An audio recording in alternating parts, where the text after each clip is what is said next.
தமிழ் கூறும் நல்லுலகத்திற்கு முதற்கண் வணக்கம். நான் வழக்கறிஞர் ஈசன் முருகசாமி, நிறுவனர் தமிழக விவசாயிகள் பாதுகாப்பு சங்கம். நம்ம நாட்டில் வருமான வரி இருக்குது, ஜிஎஸ்டி வரி இருக்குது, சுங்க வரி இருக்குது. இந்த மாதிரி பல்வேறு வகையான வரிகள் நம்ம நாட்டில் இருக்குது. ஏற்றுமதி வரி, இறக்குமதி வரி நிறைய இருக்குது. ஆனால் அரசியல் வரின்னு ஒன்று இருக்குது மக்களே, அது உங்களுக்கு தெரியுமா? என்னடா அது புதுசாக இருக்குது, அரசியல் வரின்னு சொல்கிறாங்களே, நாம் இதுவரை கட்டினதே இல்லையே அப்படின்னு நீங்கள் நினச்சிட்டு இருப்பீங்க. ஆனால் நீங்கள் வருமான வரி கட்டியிருக்கீங்களோ இல்லையோ, நம்ம நாட்டில் இருக்கக்கூடிய எல்லாரும் அரசியல் வரியை செலுத்தி கொண்டே தான் இருக்கிறோம். அரசியல் வரினா என்ன, அதை நாம் எப்படிலாம் செலுத்துகிறோம்ங்கிறத சொல்கிறோம் கேளுங்க.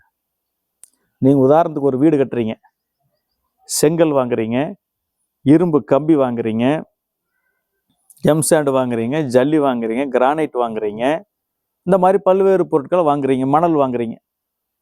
இப்போது இந்த சுரங்கத்திலிருந்து வெட்டி எடுக்கப்படுது பார்த்தீங்களா, இரும்பு சுரங்கம், பாக்சைட் சுரங்கம், நிலக்கரி சுரங்கம், இதெல்லாம் இருக்குது.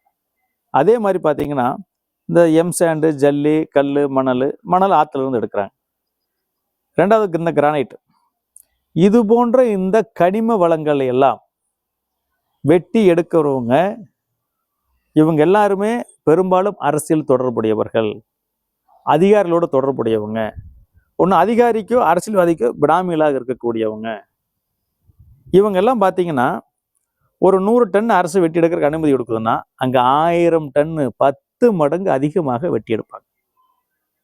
வெட்டி எடுத்துட்டு என்ன பண்ணுவாங்க, அரசாங்கத்துக்கு அந்த 100 டன்னுக்கு உரிய அந்த ராயல்ட்டின்னு சொல்லக்கூடிய அந்த குத்தகை தொகையை மட்டும்தான் செலுத்துவாங்க. மீதி என்ன பண்ணுவாங்க அப்படின்னு பார்த்தீங்கன்னா, எல்லா அரசியல் கட்சிக்கு அதில் பங்கு, போலி சமூக ஆர்வலர்களுக்கு பூரா அதில் பங்கு, காவல்துறைக்கு பங்கு, வருவாய்த்துறைக்கு பங்கு, ஆளுங்கட்சிக்கு ஒரு பங்கு சதவீதம், எதிர்கட்சிக்கு ஒரு பங்கு சதவீதம், துறை சார்ந்த அதிகாரிகள் கனிமவளத்துறைக்கு ஒன்று, மாசு கட்டுப்பாட்டு வாரியத்துக்கு ஒன்று, இப்படி பல்வேறு வகைகளில் எல்லாத்துக்கும் மாமூல் கொடுத்துட்றான், மாசமான ஒரு தொகையை கொடுத்துட்றான். அப்போ உங்களுக்கு 5 ரூபாய்க்கு கிடைக்க வேண்டிய செங்கல் 10 ரூபாய் ஆகி போயிடுது. உங்களுக்கு 5000 ரூபாய்க்கு கிடைக்க வேண்டிய எம்சாண்டு 25000 ரூபாய்க்கு கிடைக்கிது. 1000 ரூபாய்க்கு கிடைக்க வேண்டிய ஜல்லி 5000 ரூபாய்க்கு கிடைக்கிது. அப்போ ஒரு பொருளை விட 4 மடங்கு விலை யாரு, அவங்க எல்லாருக்கும் காசு கொடுக்கல, லஞ்சம் கொடுக்குறாங்களே, இந்த மாஃபியா கும்பலை கொடுக்குறாங்களே, இவங்க கொடுக்குற காசுல யார் மேலே வைக்கிறோம், நம்ம மேலே வைக்கிறான். நம்ம வாங்குற செங்கல் தான் அதுக்கு சேர்த்து நம்ம கொடுக்குறோம், எம்சாண்டு கொடுக்குறோம், ஜல்லி கொடுக்குறோம், மணல் கொடுக்குறோம், இரும்பு கொடுக்குறோம், எல்லாத்துக்குமே நம்ம கொடுத்துட்ருக்குறோம். அப்போ யோசிச்சு பாருங்க, ஒரு நாட்டில் சட்டம் இருக்குது, சட்டப்படி தொழில் செய்கிறாங்க, அரசாங்கம் அதுக்கு ஒரு குத்தகை தொகை நிர்ணயம் பண்ணியிருக்குது. அதுக்கு உண்டானதை மட்டும் வெட்டி எடுத்துட்டு அதை நம்மளுக்கு நேரடியாக ஒரே ஒரு லாபத்தோடு கொடுத்தா பரவாயில்ல. எத்தனை பேருக்கு அவன் லஞ்சம் கொடுத்து ஊழல் கொடுத்து மாஃபியா கும்பல் எல்லாருக்கும் காசை கொடுத்துட்டு நம்ம மீது வரி விதிக்கிறான். அரசியல் கட்சியில் கொடுக்கறக்கு, அதிகாரிகளுக்கு கொடுக்கறக்கு, பல்வேறு துறை அதிகாரிகளுக்கு கொடுக்கறக்கு, எல்லா துறையிலும் காசு வாங்குறாங்க. இந்த வரிக்கு பேர் தான் அரசியல் வரி. It is a political tax. It is a political tax. இதுக்கு பேர் அரசியல் வரி. சட்டவிரோதமா, சட்டத்தோட அனுமதி இல்லாம, சட்டத்துக்கு உட்பட்டு பண்றதா சொல்லிட்டு நம்ம மேல சட்டத்துக்கு உட்படாத வகையில பல்வேறு லஞ்சத்தையும் ஊழலையும் பண்ணிட்டு அதிகாரத்தில் இருக்கிறவங்களும், அரசியல் அதிகாரத்தில் இருக்கிறவங்களும், அதிகாரிகளும், பல்வேறு துறை சேர்ந்தவங்களும் சேர்ந்து தங்களுடைய வளத்தை சட்டவிரோதமாக உயர்த்தி கொள்வதற்கு, வருமானத்தை உயர்த்தி கொள்வதற்கு, விடாமீறில் பல ஆயிரம் கோடி சொத்துக்களை வாங்கி போடுவதற்கு நம்ம மீது விதிக்கப்படுவதுதான் பார்த்தீங்கன்னா இதுக்கு பேர் அரசியல் வரி.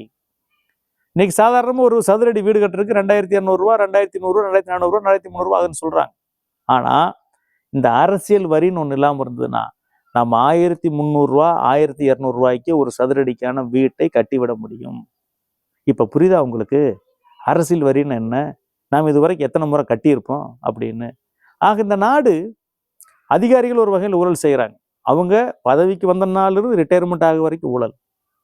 ரிட்டையர்மெண்ட் ஆனது என்ன பண்ணிடுறாங்க, தனியார் கம்பெனிகளுக்கு, இந்த மாதிரி கொள்ளடிக்கிற கம்பெனிகளுக்கு ஆலோசகராக போயிடுறாங்க. பதவியில் இருக்கும்போதே அரசு கிட்ட ஒரு சம்பளம், நம்ம கட்டுற மக்கள் வரி பணத்துலேருந்து அரசு கிட்ட இருந்து ஒரு சம்பளம். எதிர்காலத்தில் அவங்க எந்த கம்பெனிக்கு வேலை செய்ய போறாங்களோ அவை இருக்கிற பகுதியில் எந்த கம்பெனி திருட்டு இருக்குதோ அவைகிட்ட இருந்து ஒரு கிம்பளம். அரசியல்வாதிங்க பதவியில் இருக்க வரைக்கும் அவங்களுக்கு ஹையஸ்ட் ரேட். இப்போ ஆளுங்கட்சின்னு பார்த்தீங்கன்னா 10 ரூபா லஞ்சம், எதிர்கட்சின்னா 2 ரூபா லஞ்சம். இப்படி தங்களோட ஆட்சி அதிகாரம் இருக்கும்போது ஒரு லஞ்சம், இல்லாத போது ஒரு லஞ்சம், இப்படி இவங்க தான் இந்த தொழிலையும் பண்றாங்க, வேற யாரும் பண்றதும் கிடையாது. இப்போ உதாரணமா தமிழ்நாட்டில் எடுத்துக்கிறீங்க, சட்டப்படி இன்னும் உங்க மேல வரி விதிக்கப்படணும். வெறும் 9 ரூபா 50 பைசாலேருந்து 10 ரூபா வரைக்கும் தான் ஒரு கோட்டருக்கு செலவாகுது. ஆனா அதை அரசாங்கம் 60 ரூபாய்க்கு வாங்கி உங்ககிட்ட 150 ரூபாய்க்கு விற்குது. 10 ரூபா பொருளை எதுக்கு அரசாங்கம் 60 ரூபா கொடுத்து வாங்குது?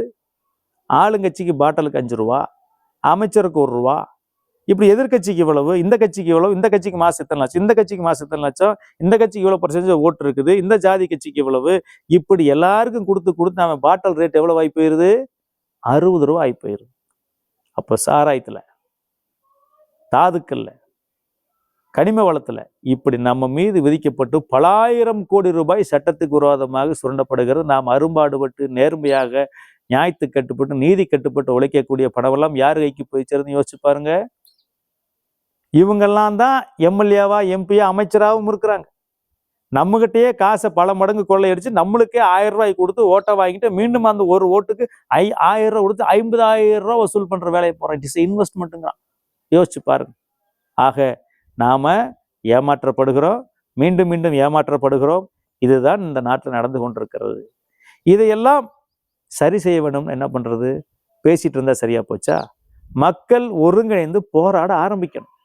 இப்ப அரசியல் கட்சிகள் பார்த்தீங்கன்னா காலந்தோறும் மாறிட்டே இருக்குது.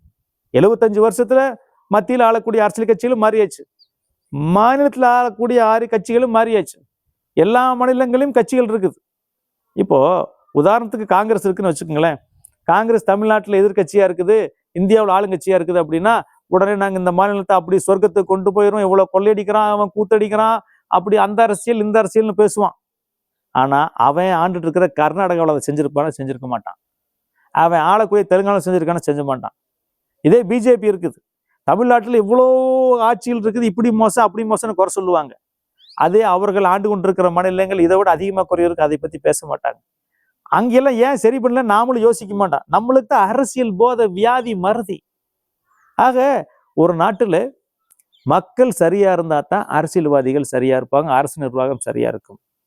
நாம சரியாக இல்லாத பொழுது நாமளே தவறான நபர்களுக்கு மாற்றி மாற்றி வாய்ப்பு கொடுக்கும்போது, ஓட்டு போடும்போது அந்த கட்சியிலுக்கு நம்ம மாற்றி மாற்றி வாய்ப்பு கொடுக்கும்போது நம்மளுக்கு என்ன கிடைக்கிறது? நம்மளோட அரும்பாடுபட்டு உழைக்கிற பணம் நம்மகிட்ட இருந்து சுரண்டப்படுகிறது. ஊழமாக, லஞ்சமாக இப்படி பல ஆயிரம் கோடி சுரண்டப்படுவதால் நாம் எல்லோரும் ஒருங்கிணைந்து ஒற்றுமையாக நின்று நல்ல மக்கள் பிரதிநிதிகளை தேர்ந்தெடுத்து சட்டத்தின் ஆட்சியை அமல்படுத்த வைத்து சட்டப்படி நாமளும் வாழ கற்றுக்கொள்ள வேண்டும் என்பதுதான் இதனுடைய அடிப்படை அம்சமாக இருக்கிறது. எனவே இந்த அரசியல் வரி என்ன என்பதை இப்போ தெரிந்து கொண்டோம். தொடர்ச்சியாக பல்வேறு காணொளிகளிலே இதை எப்படி சரி செய்வது என்பது நாம் ஒரு முறையும் பேசுவோம். நன்றி, வணக்கம்.